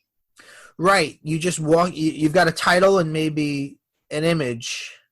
And like maybe a paragraph in the back telling you what it's about. Right. Well, we both recently watched a really bad movie where some of it took place in a video store. That movie is the Shudder original Scare Package. Yeah. I had high hopes for it.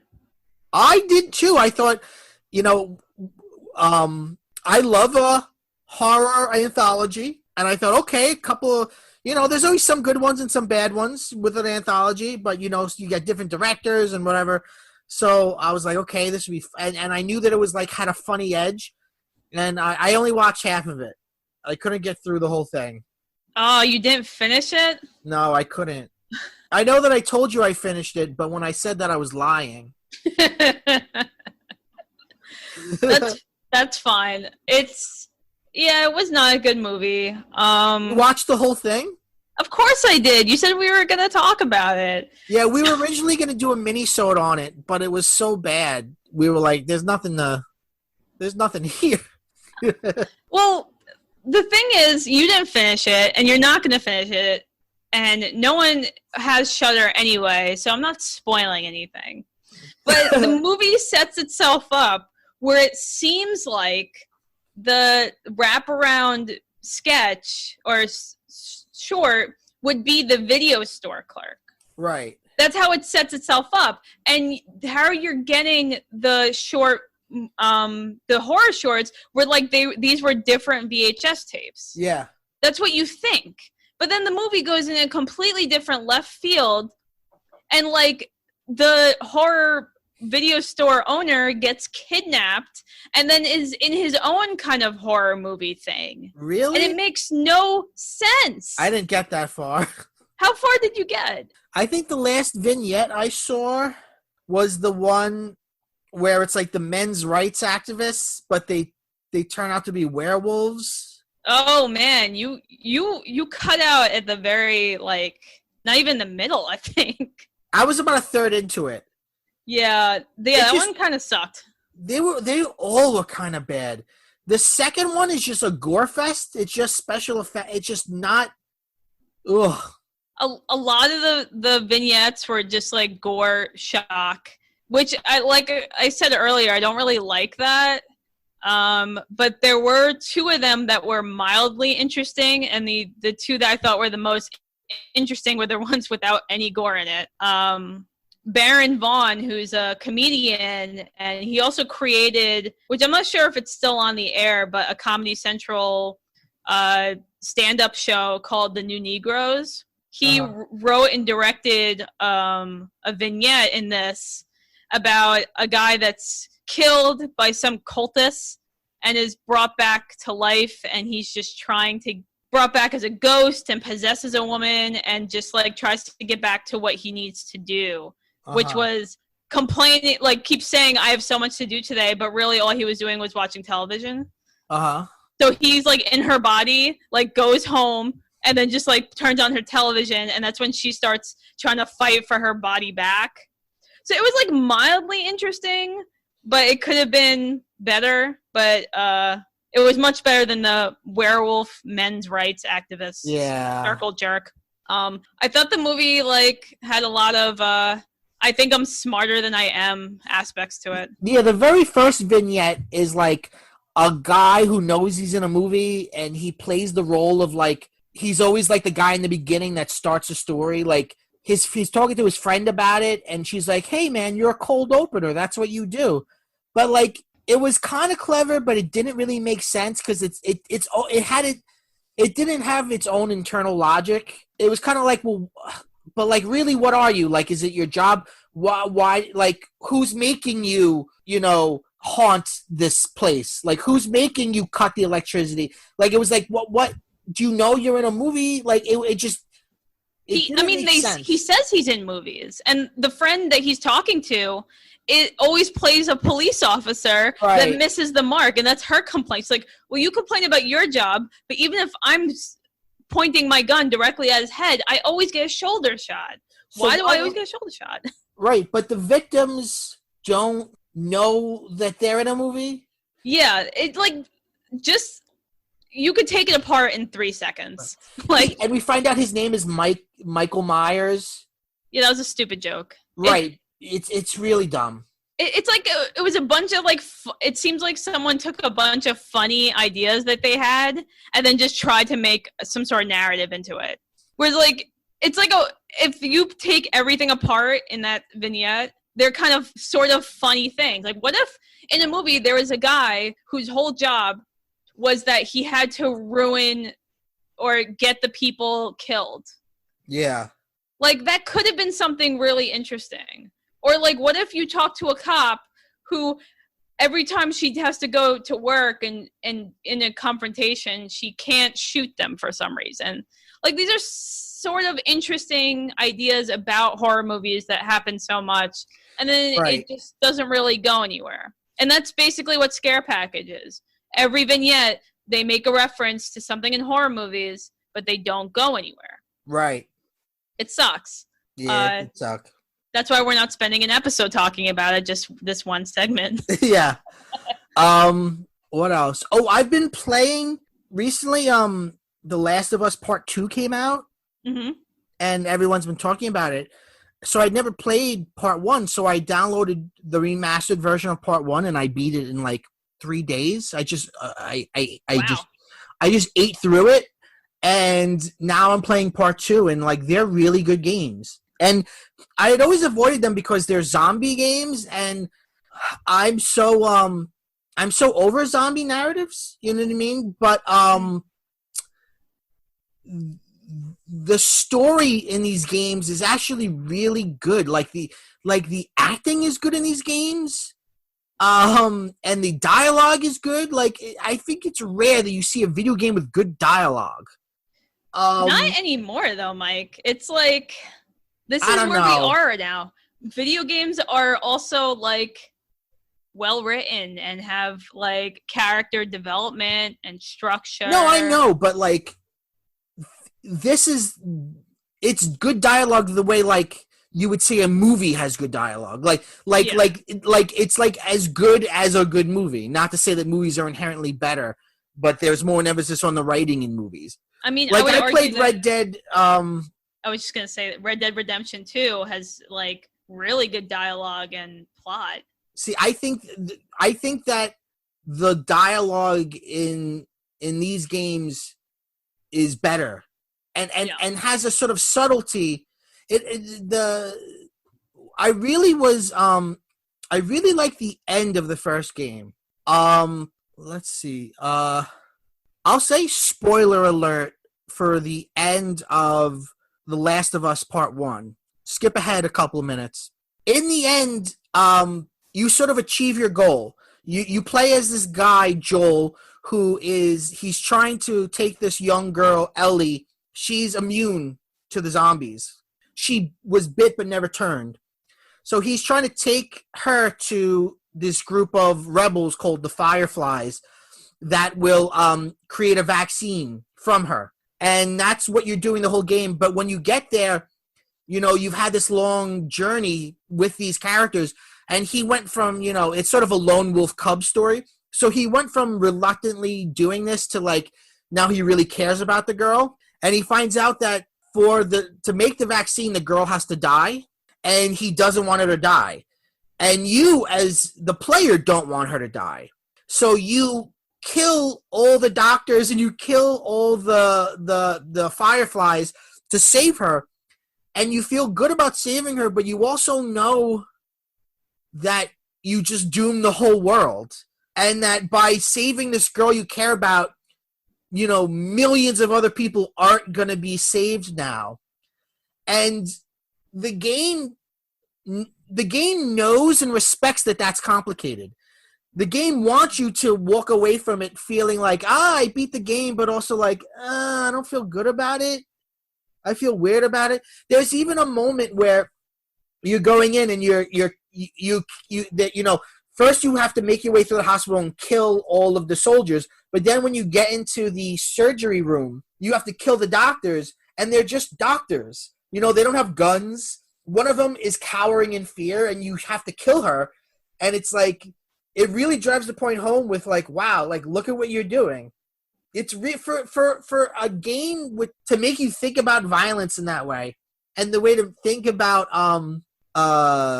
think in those terms. This goes back to something in that book that I'm reading, because in the book that I'm reading, there's a part where they talk about empathy and how empathy is actually kind of bad, because empathy is not rational and it's not reasonable. It's like a spotlight. Mm.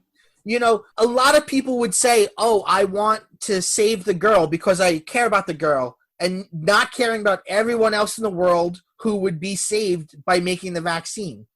But that's what empathy does to us. So it's I feel like, you know, video games have gotten to a point where, you know, you're right. Like, they are now these narrative, immersive things. But I feel like these games are subtle in a way that I don't think I see a lot in video games. Yeah. I mean, video game writing has gotten significantly better. It's just unreal right now. And just thinking of, like, what is available, because you think of a video game, you talk about this game, and then we also talk about, like, Animal Crossing. Yeah. Or something from, like, the 80s, like Donkey Kong or something. Like, they're all technically video games, but they're so completely and utterly different. Well, the difference between, like, Donkey Kong and Red Dead Redemption is, like, the difference between, like, you know, fucking George Méliès, A Trip to the Moon, and, like, The Avengers. You know what I mean? Like, yeah. Yes, they're both films. They're both films. Yeah, that's true. And by the way, I want to reiterate, I don't mean to say, like, you know, it's an obvious thing to compare video games to film, but I don't see a hierarchy of, like, film is better. You know, I think video games are their own medium, and they're not just interactive movies. They do things, and you can identify with the characters, and you can experience these things in a way that you can't other media. And like you said, there are some games that aren't really narrative that are still great games. Yeah. Yeah, it's just so different. You're right.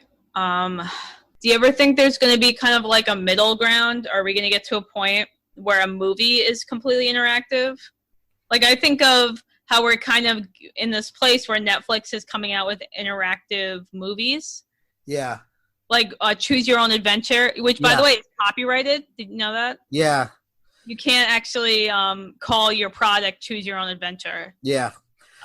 Yeah. I don't know because like they did that with the Black Mirror movie, which I didn't even watch. I don't know. I don't know if that'll ever not be just a gimmick. Okay. What do you think?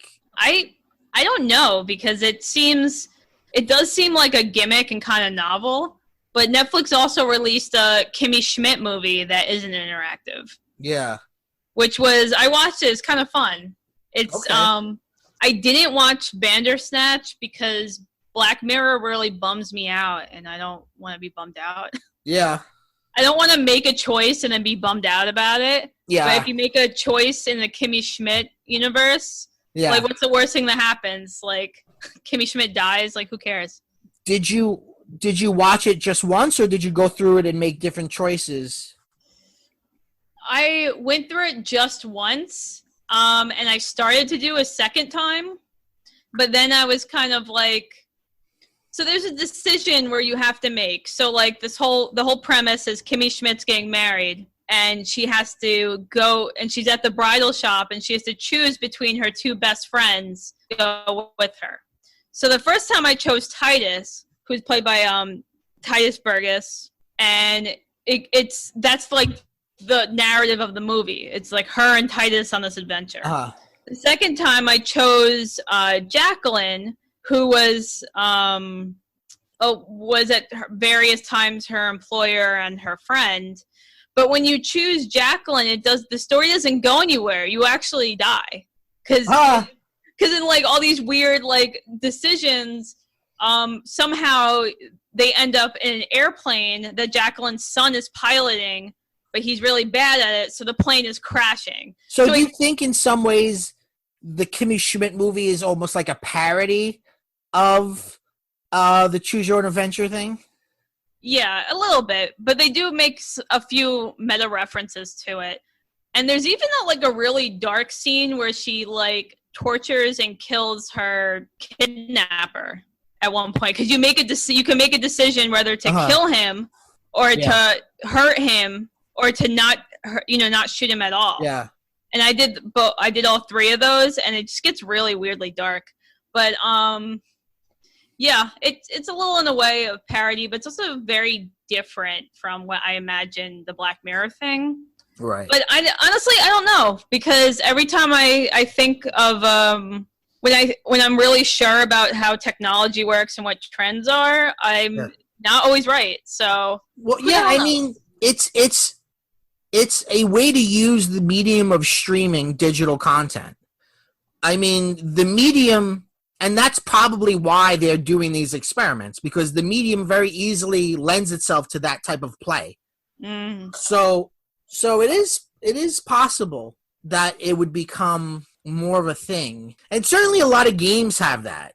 That's a big thing in video games. Yeah. Where you decide, I just played this game, what was it called? I talked about it in the last episode too.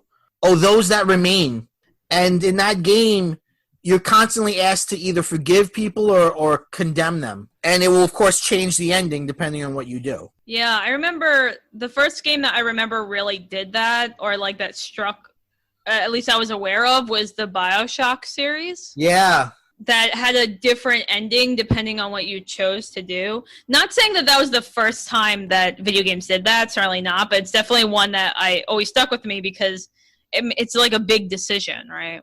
Yeah, I remember. Yeah. Did you, in any of those games, did you go back and play and pick a different action? Honestly, no, because it's easier to just go on YouTube and look up the different endings. Actually, recently I was playing a computer game called Lamplight City. It's a point-and-click adventure game where you play a detective. Sure. And it's a supernatural element to it. You're a detective, and a decision is partially. I mean, whatever you choose, he dies anyway, but it's just how he dies. Yeah. And he dies at the beginning, and then he's a ghost that kind of haunts you, and you're solving crimes. And the ghost can tell you like where you should lead, and different decisions you make can actually like stall the game. Like what I found frustrating but also interesting was that any choices that you choose can actually make it impossible to solve the crime. So when you get to that point, though, what you do is, because when you're playing the game, he's no longer a detective, but he's like a PI that works for the police department. Yeah. And you just tell your police contact, you can tell them the case is unsolvable, or you could just point the leads at who you might think might be the killer or whatever. Whether or not it's real. It was an interesting experiment that I didn't think about, but it definitely like really changes the experience and makes you think about it. I mean, you could also go back and just like you said, just look on YouTube and see what's the best decision, which I did a couple of times. I'll break, but other times I was like, you know what? Let me just try this. Sure. Yeah. So it just affects your experience, and it opens up ways to just do something a little different, right? Or like continue to work with the same content. Right. Well, let's do that right now. So, listeners, if you want to continue listening to PCMC and hear my and Nadia's obsessions, keep playing. If you turn this off, you won't hear that. So there's your choices. Choose wisely. All right, let's take a break and we'll come back with obsessions if you stay with us.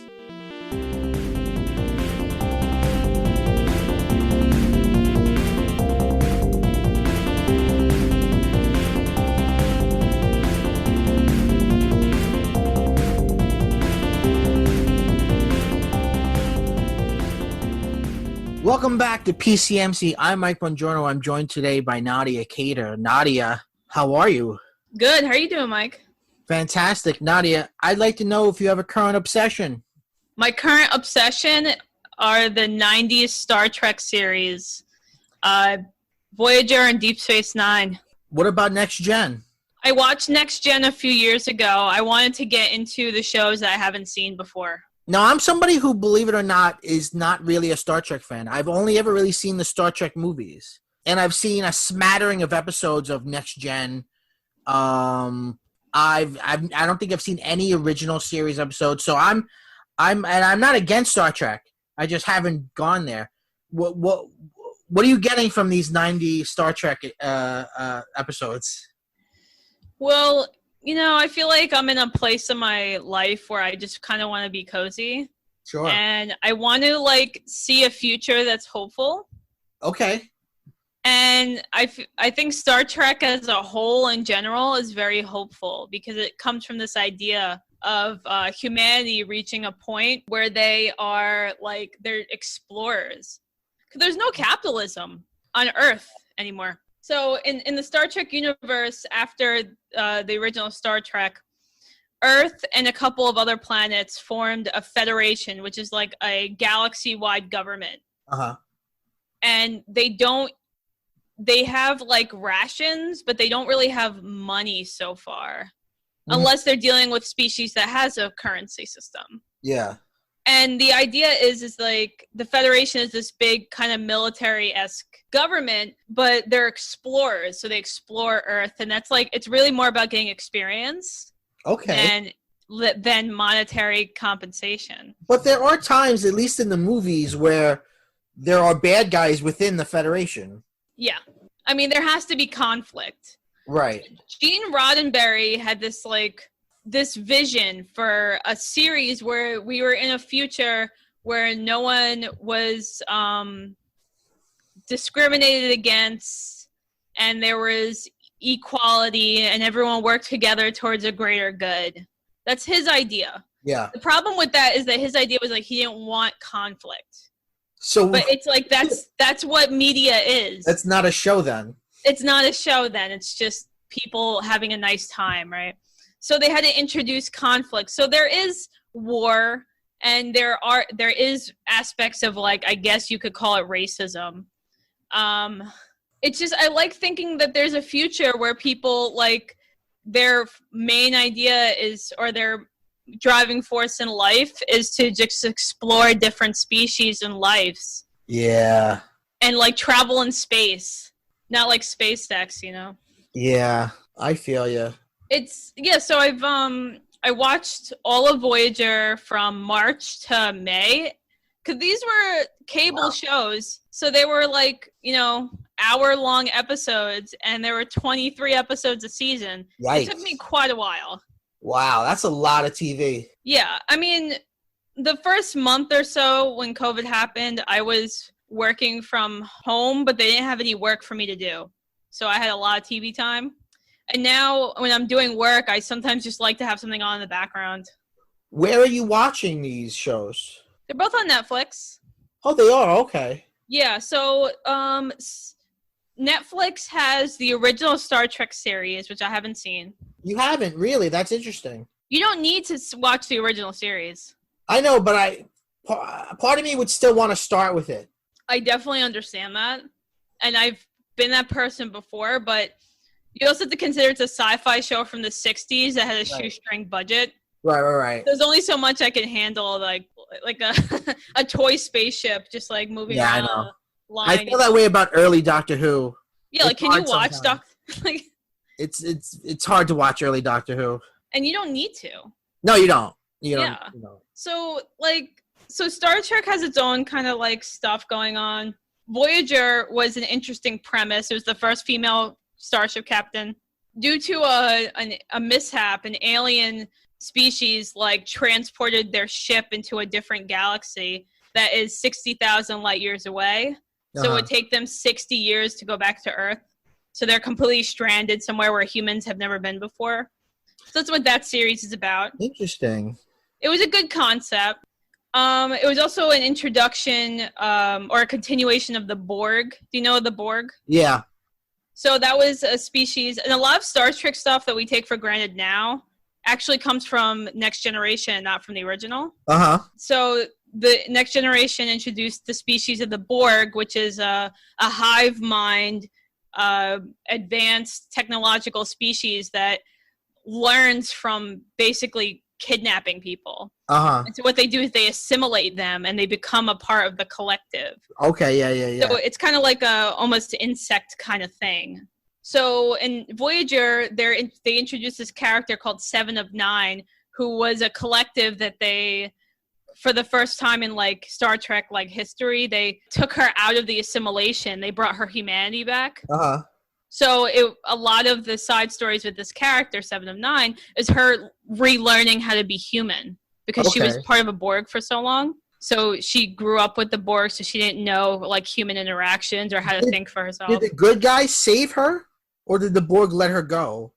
The good guys saved her, but that's also something that's kind of, like, ethically questionable because she didn't want to be saved.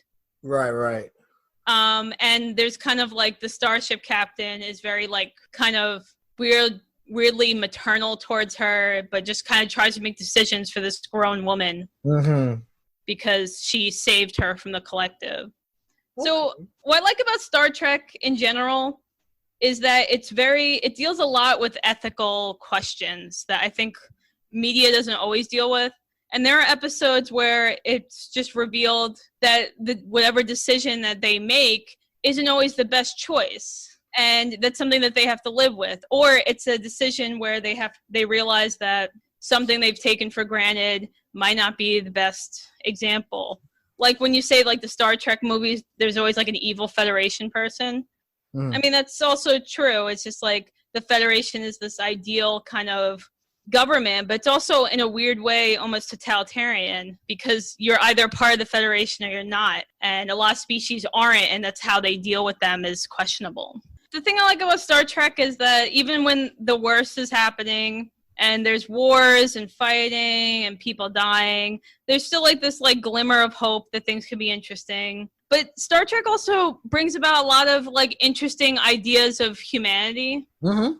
Like Seven of Nine struggling with her humanity because she never dealt with it before until as an adult. That's like a driving force with her character development. In Deep Space Nine, there's a character called Jadzia Dax, which introduces the species. So there's a species, she's a Shrill, and what Shrill are a humanoid species where their entire life is dictated on whether or not they get chosen to be meshed with a symbiote.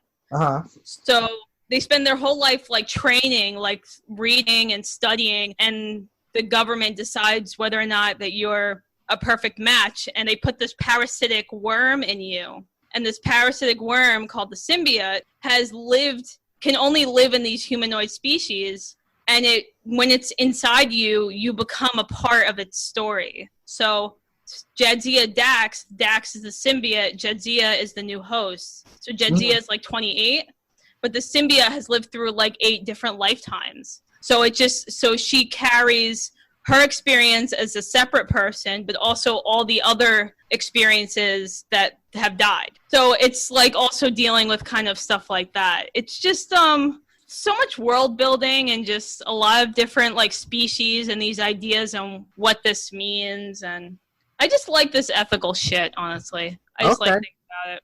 Now tell me what's your obsession? Well, my obsession, actually, I don't know if it fits the definition of obsession. It's something that perhaps I am obsessed with, but I only recently realized I was. Mm-hmm. I recently got a new coffee mug, and I had no place to put it because I've got too many mugs. And then I looked at my mugs, and I was like, oh, I collect coffee mugs. Like, I didn't think I did, but somewhere along the line, I started collecting coffee mugs. And I love coffee. I usually drink 2 regular cups of coffee a day, hot black, and I drink many cups of decaf a day. So I'm constantly drinking coffee. And so I figured, even though the people at home can't see, I'm going to show you some of my mugs.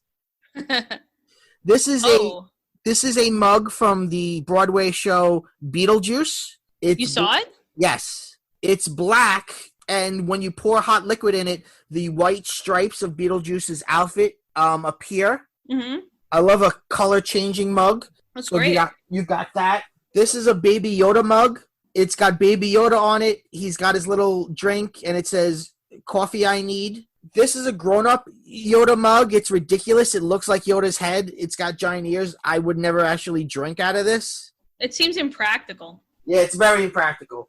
This is one of my favorite mugs. It's from the Jim Henson exhibition at the Museum of the Moving Image. Oh, I loved that exhibition. It's beautiful. And it's a very simple mug. It's just white and green. It's got green inside, like the green of Kermit. Really simple. I only really ever drink out of like real mugs like this, but I collect stupid mugs. This is a mug I got from Disney World. I stayed at the Art of Animation Hotel, and it's sort of in the style of the hotel. It's like different Disney animation. And then this new mug that I got, which I love, which I already put on Instagram, but I'll put all of these mugs on Instagram when this episode comes out, is this cauldron mug, and it's got Mickey and Minnie as a vampire and a witch. Oh, cool. And then it says, brewing up a terrorific time. Inside, there's like a spider. So, again, it's kitschy shit that I love. I love tacky, kitschy shit. And Disney Halloween is my aesthetic. I fucking love Mickey and Minnie in Halloween costumes. It's fun. I love that there's a picture of Mickey and Minnie in front of a cauldron, but the mug itself is also shaped like a cauldron. Yeah. That's fun. It is fun. And look at Mickey's face. He looks like he's really into the role. Very menacing. Vampire Mickey I like because it's one of the only times the Disney Corporation allows Mickey to look menacing. Yeah. It's scary. He's also doing like a 1930s Universal like yes, holding the cape over his face. Over his face, like Dracula. Yeah. Yeah. Very traditional. So my obsession is coffee mugs. That's great. I have a lot of them. I didn't even show you all of them. Like, of course, I have a Haunted Mansion mug. I've got Batman mug. I've got a lot. And I didn't. It's not like I started saying I'm going to collect mugs now. It just happened. I just have a shitload of mugs now. What do you look for, like, when you pick up these mugs? Like, what drives you to be like, this is the mug I want to collect or put in my collection? Unlike some other things, it's a collection that I use. Like, I drink in almost every mug that I can, as long as it's, like, not a ridiculous shape or ridiculous size. Yeah. So, I'm a coffee drinker, so, you know, my mugs, I guess I say, like, is this something I'll actually drink out of? Mm-hmm. I'm also somebody who doesn't like, who lets, like, things stack up before I wash them.